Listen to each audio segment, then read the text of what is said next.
Tamare ilyun hadusa shug neteru. Tamare ilyun hadusa shug neteru. Tamare ilyun hadusa shug neteru. Ya. Scorpius Ray all day, Next Universe. What's going on? Listen. I'm so excited to have each and every one of y'all tuning in to these launching initiation phases of the Next Universe YouTube station. For those of y'all who know us from Temple of Soul, those of us who know us from Soul Crafted, welcome. Tell a friend, become a subscriber. Real vibes. So, what is Next Universe? Well, for one, it's confirmation that we living in a whole different octave. We functioning in a whole different frequency. And it's all the same, but it ain't the same. We function in a reality of being great caretakers.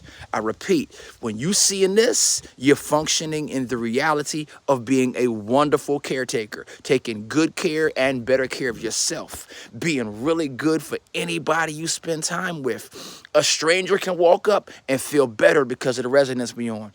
I am a red resonant serpent.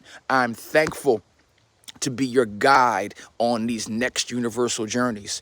We acknowledge, we affirm, and we confirm that we live harmony. We live harmonically, and that this harmonic is a transformative force for the consciousness of all living things. We do not walk in worry. We're not caught up in what's going on in the media, in the wars and the rumors of wars. The only war we really dealing with is the transformational movement that it takes to have greater discipline and greater discipline. Where we are, things are changing for the better. So mote it be, kun fayakun.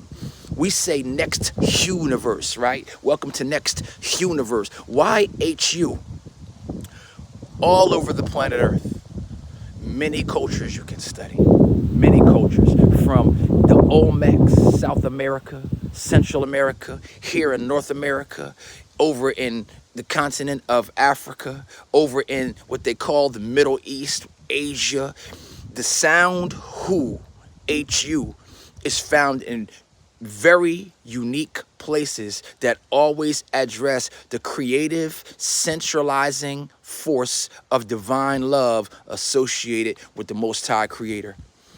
Hu Nabku, for example, right? Father Time, right? The master of the fifth realm and graduating beyond the third dimension to actualize the beautiful relationship, the fundamental crystallization that comes from the dream world as applied into what we call the physical world. Hu Nabku, Hunabku.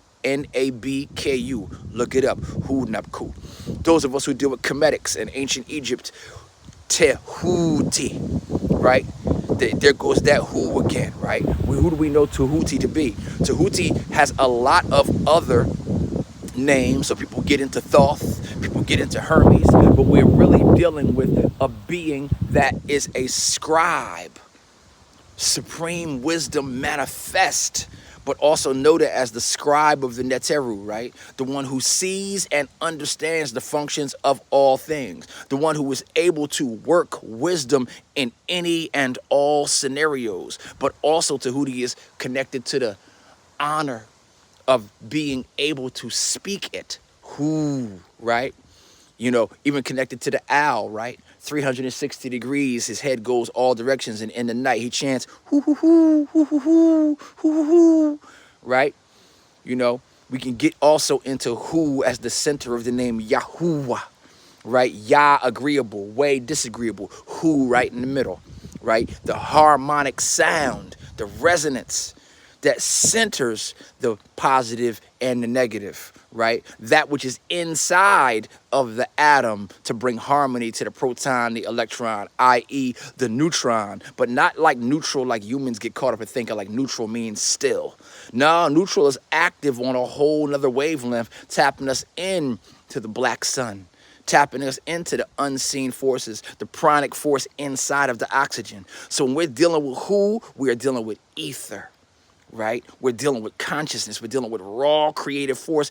And in Kemet, who is the Neter, right? You have the Neteru, who are in some ways looked at as the gods, right? That's not a bad way to look at it, but it can become very linear.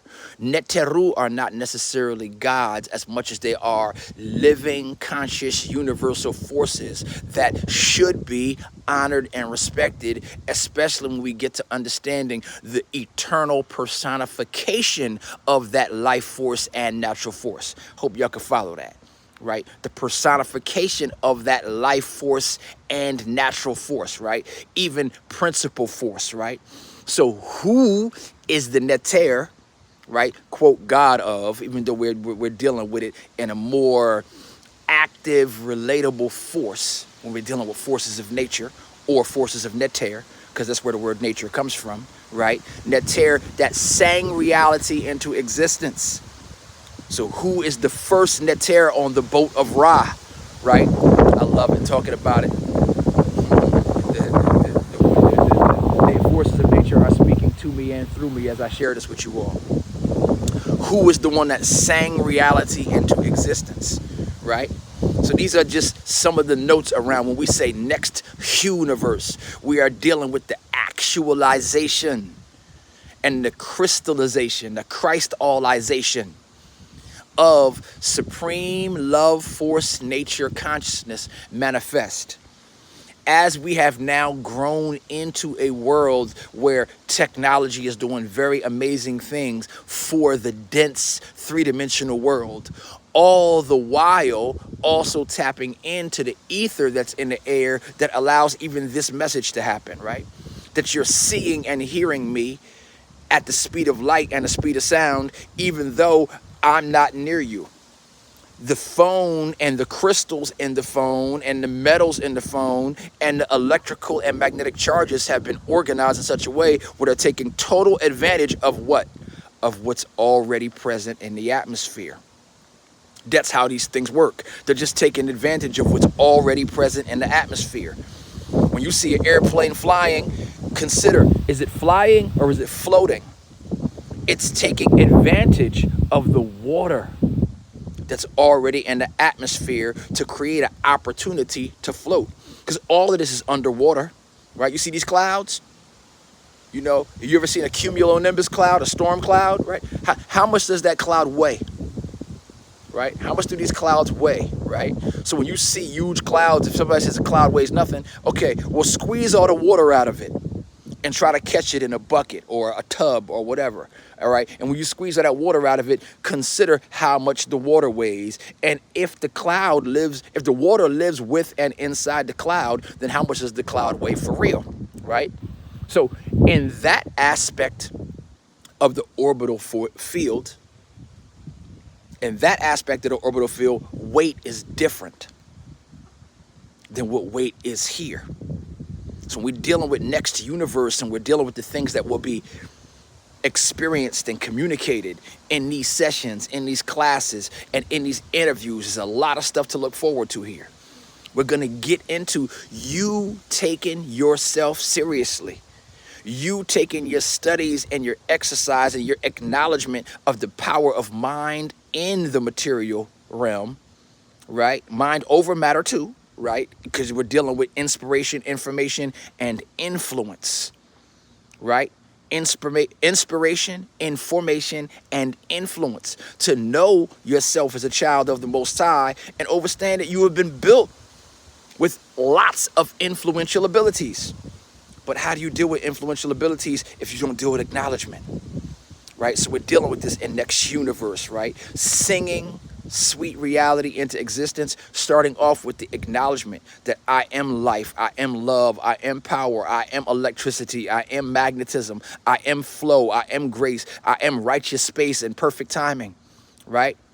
You know, I am the dream come true. So welcome to next universe, y'all. You know what I'm saying? Let's vibe on the dream come true.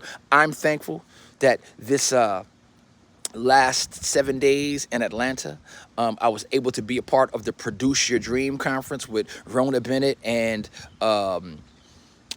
Lisa. Oh, and how can I forget Lisa's last name? It was amazing.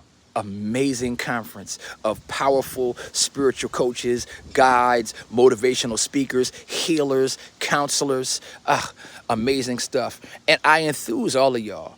When y'all hear about these conferences and sessions and retreats, a big part of this Next Universe movement, for those of y'all who subscribe, is to keep y'all attuned to gatherings of the great ones. You want your life to be better?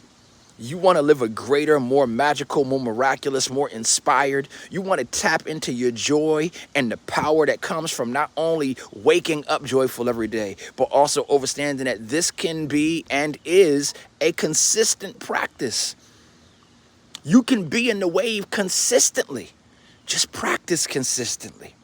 You want to be around people who are more positive, loving, but not lame, right? Like, we are excited, man. We got fun. We dance, man. We put music on and we dance. We work out together. We run. We laugh. We hustle. You know, it's not like, don't expect this to be another journey with some type of guru that's always talking soft. We can't be nobody else. That's already been done. This is something fresh and funky. You know what I'm saying? You know, this got some Bootsy. You know, it's some Bootsy and some Sly and the Family Stone going on in this enlightenment, right? The mothership is coming down with a whole Parliament Funkadelic vibe right now. You understand? But the journey is consistent about this love, about this joy, about this understanding and overstanding that the greatest value of any community, any organization, is in how people treat each other. So I look forward to treating you really well.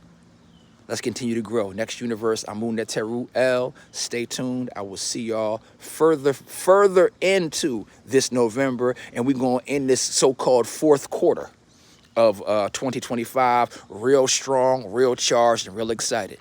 Perfect love. Shalom and peace.